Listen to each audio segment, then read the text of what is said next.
To this point in the course, we've seen that the New Testament Gospels, as valuable as they may be as religious documents of faith, are problematic as historical sources for the life of Jesus. Their authors were not eyewitnesses to the events they narrate, and were writing 35 to 65 years later. They did not live in Jesus' country and did not speak Jesus' language. Moreover, they inherited their stories from the oral tradition, and there's evidence that the stories had been changed in the process of their transmission. At a later stage in the course, we'll discuss how sources such as these can be used to reconstruct the life of the historical Jesus.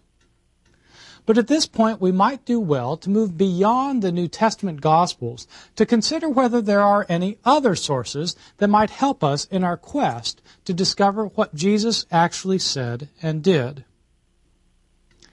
As I've already mentioned, there are a couple of dozen other Gospels not found in the New Testament, books written by Christians about the life and teachings of Jesus. In this lecture, and the one that follows, we'll consider several of these other Gospels. In fact, we'll look at the earliest surviving ones among them.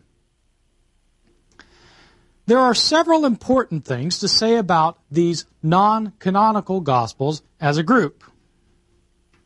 As a rule, the non-canonical Gospels are much later than the four found within the New Testament. Most of these non-canonical texts date from the 2nd to the 8th centuries. Scholars have debated for a long time whether any of them might possibly be as early as or even earlier than the Gospels of the New Testament.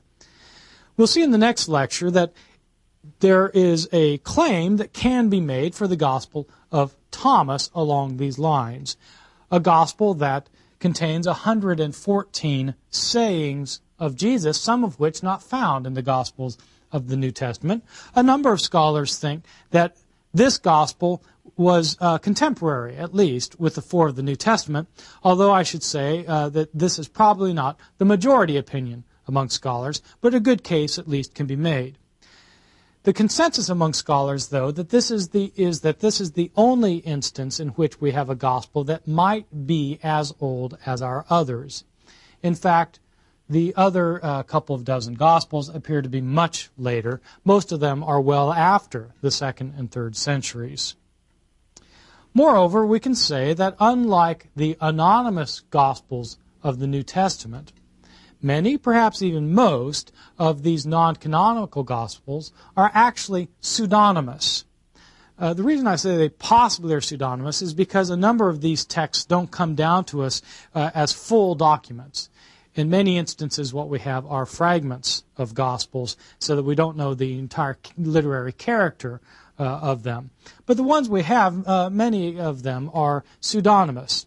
The term pseudonym means simply a false name. There are two different kinds of pseudonymous writings in existence, not just Gospels, but in general. In other words, the term pseudonym can apply to one of two cases. One is where an author takes a pen name. For example, when Samuel Clemens wrote as Mark Twain, it was just a pen name that he had. Or I mentioned in an earlier lecture that the translator of David Friedrich Strauss's Life of Jesus was George Eliot, also known as Mary Ann Evans. Well, she adopted the name George Eliot for her novels. It was simply a pen name. That's one kind of pseudonymous authorship. A second kind of pseudonymous authorship is where an author claims to be somebody that he or she is not. By which I mean the author claims to be a famous person, knowing full well that they're not that famous person. That's the kind of situation we have with most of these non-canonical Gospels. These books actually claim to be written by Jesus' apostles.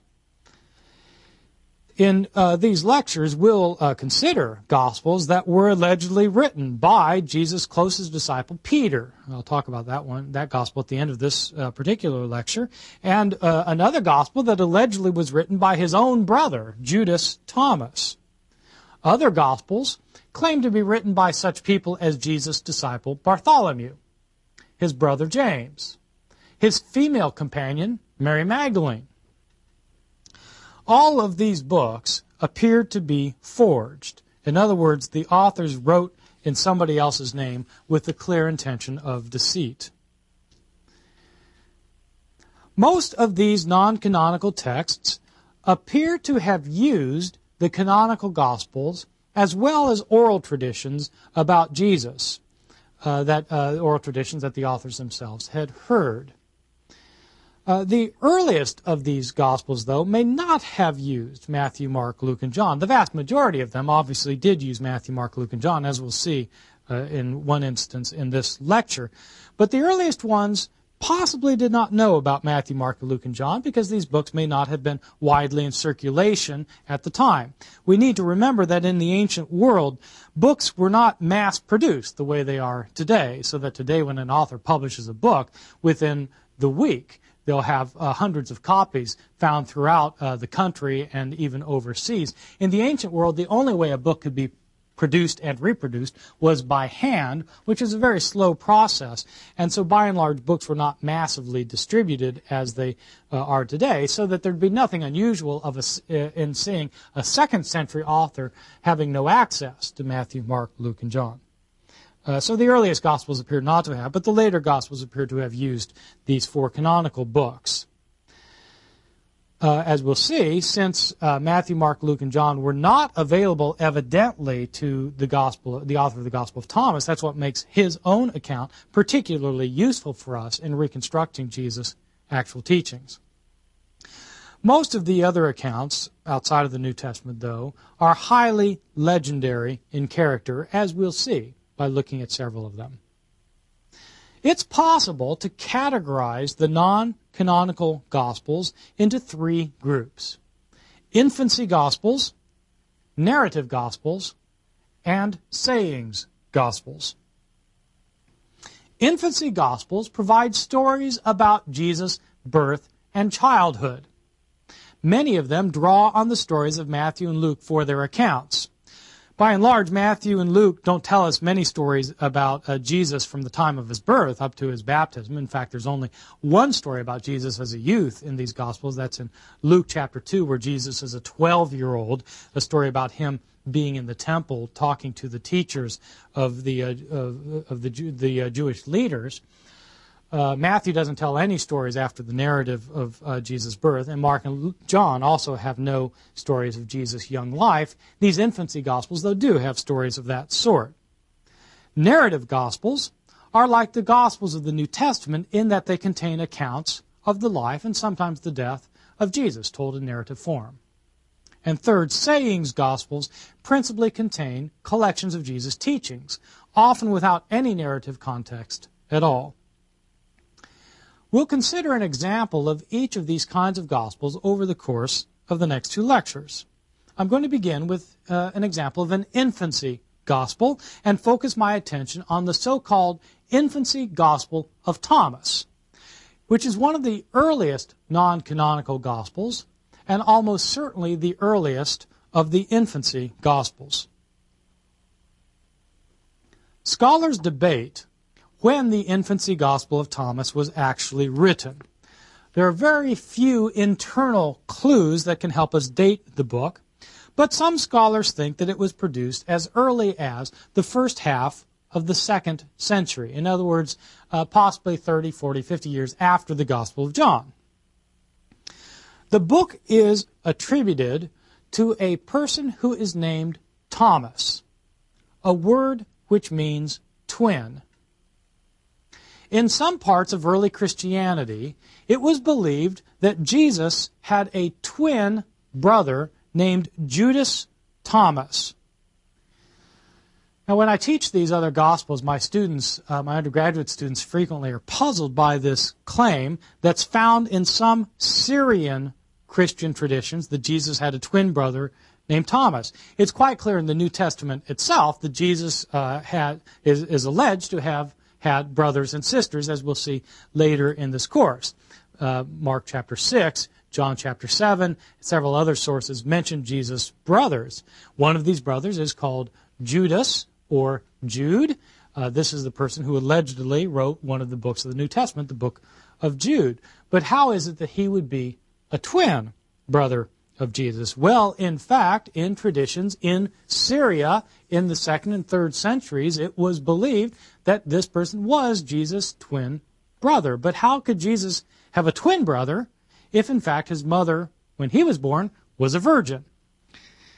Well, it's difficult to know what the Syrian Christians were thinking about when they maintained that Jesus had a twin brother, because they never tell us in any of these traditions. My own hunch is that they are relating to Jesus an ancient Greek tradition of people who were born as twins, in which one person would be born the son of a mortal and the other would be born the son of a god. Probably the most famous instance of this ancient Greek myth occurs in a play by the Roman playwright named Plautus. The play is called The Amphitryon. It's a very humorous, interesting play about a about a Greek general named Amphitryon, who is married to a beautiful woman called Alcmena. In fact, Alcmena has been made pregnant by Amphitryon before he goes off to war. While he's off at war, the god Zeus, looking down from his heavenly perch, sees Alcmena and realizes that she is gorgeous beyond belief, and decides that he too wants to sleep with her. And so he comes down in the guise of Amphitryon.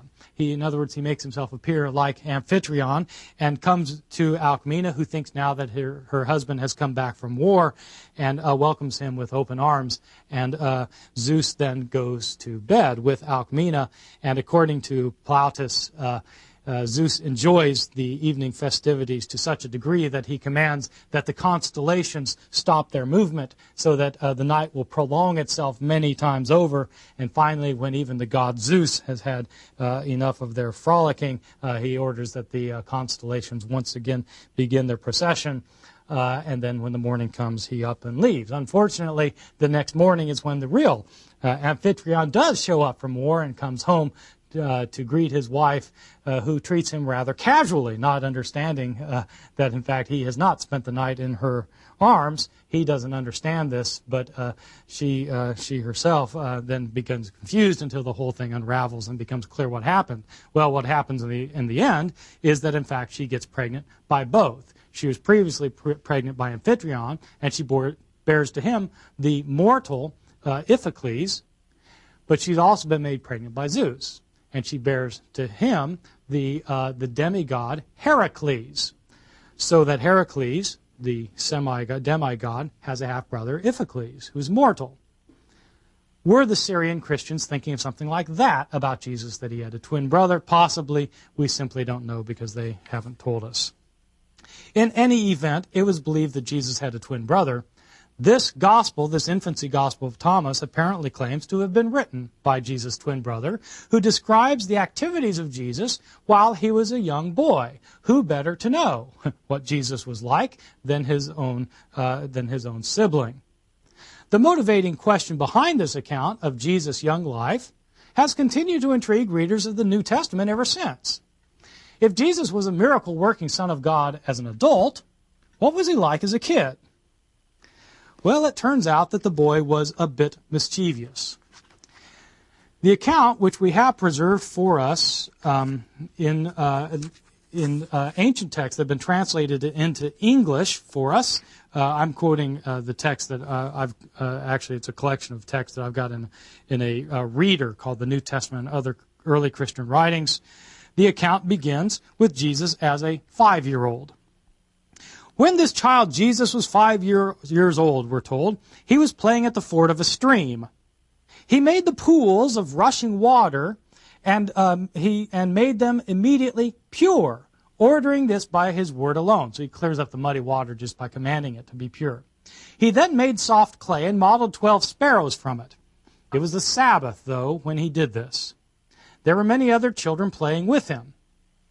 A certain Jew saw what Jesus did while playing on the Sabbath. He immediately went and announced to his father Joseph, "See, your child's at the stream and has taken clay and modeled 12 birds. He has profaned the Sabbath." Joseph came to the place, and seeing what Jesus did, he cried out, "Why do you do on the Sabbath what's not lawful to do?"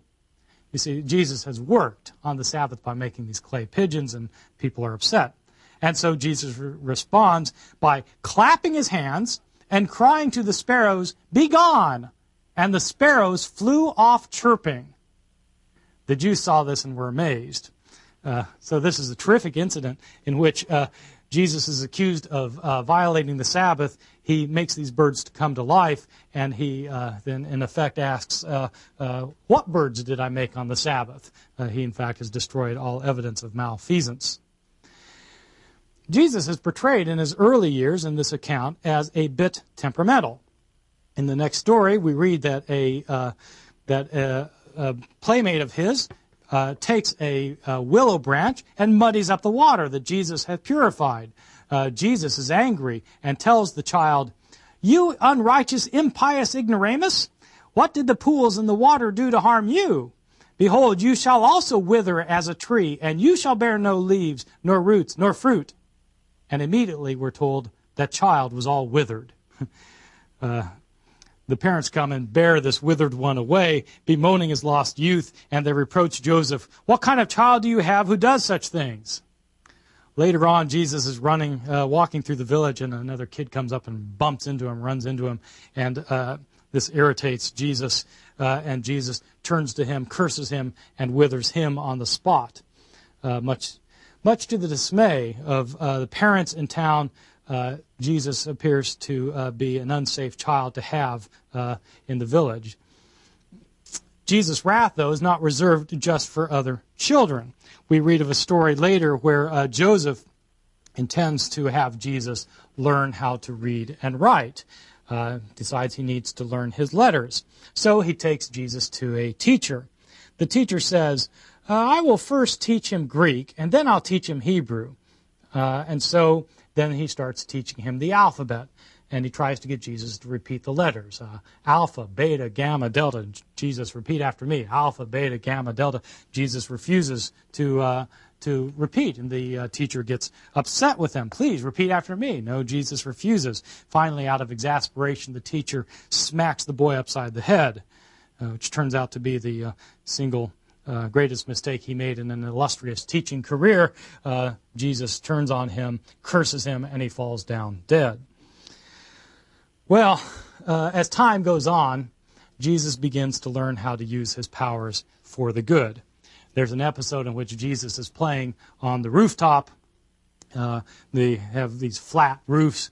Jesus is playing on the roof, and as it turns out, one of the other children that he's playing with falls off the roof and falls down and breaks his neck and dies.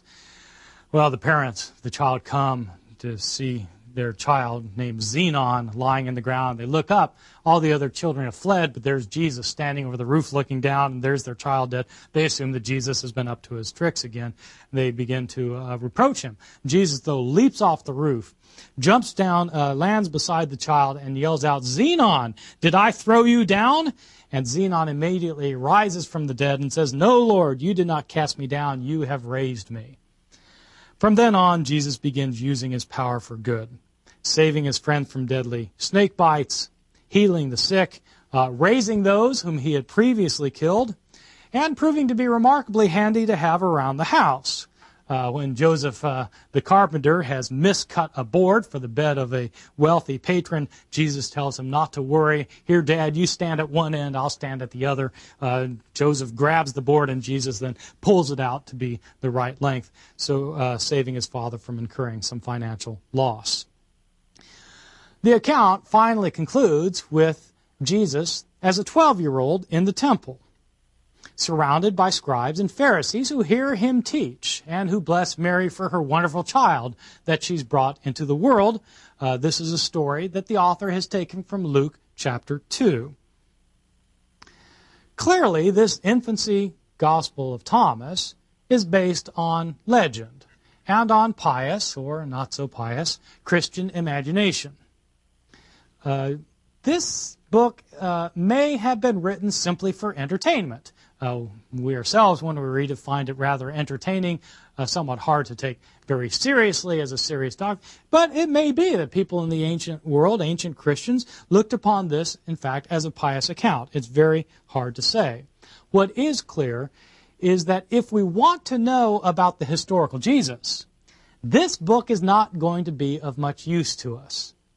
This book appears to contain late legends rather than historically accurate information. So too with with all of the other infancy Gospels and most of the other non-canonical Gospels. We find a much more serious account of Jesus in the second Gospel I want to look at in this lecture, a Gospel that's called the Gospel of Peter. The Gospel of Peter is a fragmentary account of Jesus' trial, death, and resurrection. That was allegedly written by his disciple Simon Peter. It's one of the earliest examples we have of a non-canonical narrative gospel. The text of the Gospel of Peter was discovered in 1886 in the tomb of a Christian monk in Egypt. Archaeologists dug up this tomb, and they found buried with this monk this fragmentary text of the Gospel of Peter. The existence of the book had been known prior to its discovery from the writings of the church father Eusebius, who was a 4th century author who is now known broadly as the father of church history, whose 10-volume book, Ecclesiastical History, provides us with a good deal of our information about Christianity in the first 3 centuries. According to this author, Eusebius, the Gospel of Peter was read by one of the churches that was ruled over by the 2nd century bishop of Antioch, Serapion. Serapion was a bishop of Antioch, but he had a number of villages that were under his ecclesiastical jurisdiction. He allowed the reading of this Gospel of this Gospel of Peter in some of his churches until he received a tip from someone else that the book actually presented a heretical view of Christ. He then read it for himself and he forbade its use. We have to assume that what we now have in hand is this long-lost gospel mentioned by Eusebius with respect to Serapion. Unfortunately, though, it's impossible to tell if what we have is the book Eusebius was talking about. Eusebius mentions the fact that Serapion wrote a letter that detailed portions of the text of the Gospel of Peter that he found to be potentially heretical. Unfortunately, Eusebius does not quote these disputed passages for us that correspond with the passages of the book that we have. So we don't know if the book we have is the same book Eusebius was talking about, but it seems to be a likely assumption. Moreover, what was discovered in 1886, as I've indicated, was only a fragment of the original Gospel of Peter. This fragment that we have, we know it's a fragment because it begins in the middle of a sentence and it ends in the middle of a sentence. And so this is just a fragmentary portion of it. Let me read for you how this Gospel of Peter begins. None of the Jews washed his hands, neither did Herod nor any of his judges. As they did not wish to wash, Pilate got up. Evidently what's happened immediately before this is that Pilate has washed his hands during Jesus' trial. We're then told that Herod the king ordered the Lord to be taken away. He said, "What I ordered you to do with him, do it." So we're at the very end of the trial of Jesus, in which Pilate has apparently just washed his hands and nobody else wants to. The washing of the hands, by the way, in the New Testament is found only in the Gospel of Matthew, and we're not told there that no one else washed their hands. This is an emphasis found only in Peter. Just to show you the fragmentary nature of this text, let me go to the very end, where after the resurrection of Jesus, we're told that the author starts talking in the first person about himself and the other disciples. We, the 12 disciples of the Lord, wept and were grief-stricken. Each, grieving at what had happened, returned to his own house. But I, Simon Peter, and Andrew my brother, took our nets and went to the sea. And with us was Levi, the son of Alphaeus, whom the Lord... That's where it ends. This then is a fragmentary account that goes from the end of Jesus' trial up through his crucifixion and then his resurrection. The part of this gospel that survives is in many ways like the passion accounts of the New Testament. Jesus is put on trial before Pilate. He's condemned to death. There's an account of the crucifixion. 3 days later, he's raised from the dead. What's even more striking, though, than the similarities to the New Testament accounts are the differences. In the Gospel of Peter, the Jews are held to be even more liable for Jesus' death than they are in the New Testament Gospels. As you've just seen from the verse I read, it's the Jewish king Herod, rather than Pilate, who orders Jesus' death. The author emphasizes none of the Jews washed their hands, showing that, in fact, they're willing to take the guilt upon themselves. And the Jewish instigators of the plot against Jesus in this text know full well that they've sinned against God in condemning Jesus, as the text itself indicates. What's more, they not only urge that Jesus be killed, as they do in the New Testament Gospels, in this book they actually do the dirty work themselves, and then regret it, fearing that God will now destroy them and their city. Interestingly, in this account, Jesus does not appear to suffer. We're told that when he's hanging on the cross, he was silent as if he felt no pain. Verse 10. He was silent as if he felt no pain. This may have been what led Serapion to condemn the book. He may have thought that this promoted the ancient heresy of Docetism that I mentioned before, which stated that Jesus didn't have a real body, but only seemed to have a real body. He was silent as if he felt no pain. Moreover, perhaps the most striking difference between this account and the New Testament Gospels is that in this account we have an actual description of Jesus' resurrection. In the New Testament, there's no narrative of Jesus emerging from the tomb. He's buried, and then they find the tomb empty. In this account, though, there is a narrative of Jesus' resurrection, and it's very interesting. We're told that 2 angels descend from heaven. The stone in front of the tomb rolls away by itself in front of a large crowd that's watching. These angels then go into the tomb, and they come forth with a third person between them that they're supporting. The 2 angels' heads reach up to the heavens. The person they're supporting, his head goes up above the heavens. Obviously, this is Jesus coming out of the tomb between the 2 angels. What's even more striking is that as they walk out, behind them emerges the cross.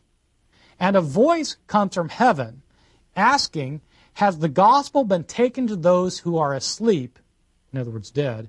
And the cross replies, yes. A striking account of Jesus' actual resurrection found only in this non-canonical text. Each of the distinctive features that I've mentioned about the Gospel of Peter with respect to the New Testament Gospels seems to indicate that it was written in the 2nd century.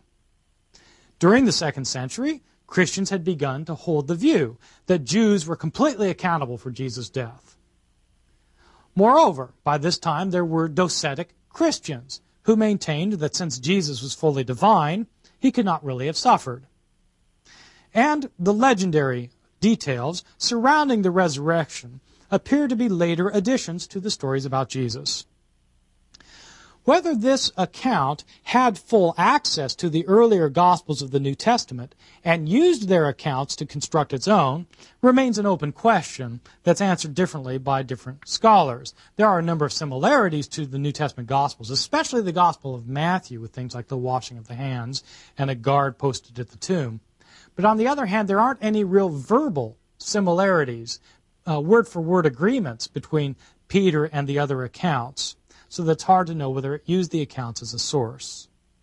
In either event, it's clear that this was a relatively early account, written perhaps in the early 2nd century. In conclusion, there were numerous other gospel accounts of Jesus' life and death from the early Christian church. We've looked at one example of an infancy gospel and one example of a narrative gospel. Despite their early dates, these accounts appear to be highly legendary and of little use for us if we want to know what Jesus himself actually said and did. The matter is somewhat different with the third gospel that we'll consider, the Coptic Gospel of Thomas, which has no relationship to the infancy gospel of Thomas. I'll devote the next lecture to a full discussion of this intriguing text.